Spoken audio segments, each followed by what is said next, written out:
prix de l'essence augmente, il est au-dessus de 4 dollars le gallon ici. Et ça aussi, c'est une préoccupation pour Donald Trump parce que chaque fois que le prix de l'essence augmente, eh bien, ça baisse de popularité, et en popularité, il baisse. Et ça, c'est aussi quelque chose de très important pour le président Trump.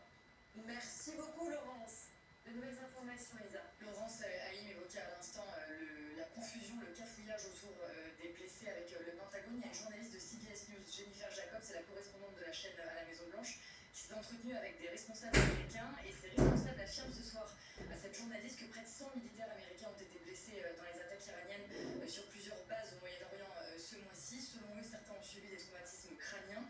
La plupart ont déjà repris leurs fonctions. Et le porte-parole en chef du Pentagone, Sean Parnell, qui démontait jusqu'ici avoir dissimulé, il dit que sur les 100 militaires blessés, 96% ont repris leurs fonctions et que la grande majorité des blessures subies étaient des commotions mineures. Et Igor, c'est les bombardements en cours, donc américains. On est quand même à la 10e nuit consécutive de frappes américaines.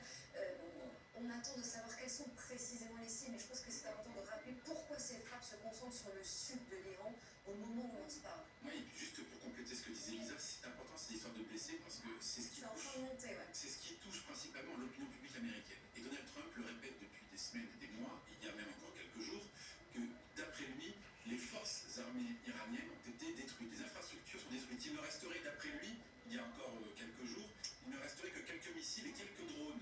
Sauf que quand on voit derrière qu'il y a au moins 3 soldats américains qui sont tués sur le terrain, il y a une incompréhension qui joue en la défaveur de Donald Trump. Ça, c'est une première chose.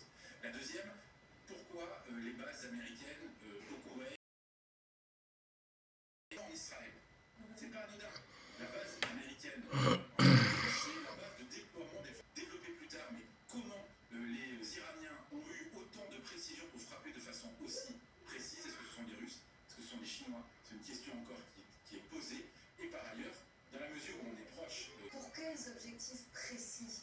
Couper la réorganisation militaire des Iraniens ou leur empêcher de continuer à viser des navires dans le détroit d'Ormuz? Peut-être les deux? Les deux complètement. A priori, là, on a eu des comptes rendus disant qu'il y avait eu des explosions sur l'île de Kesh, mais sur le port de Bandar. Et on a vu aussi des frappes sur les infrastructures.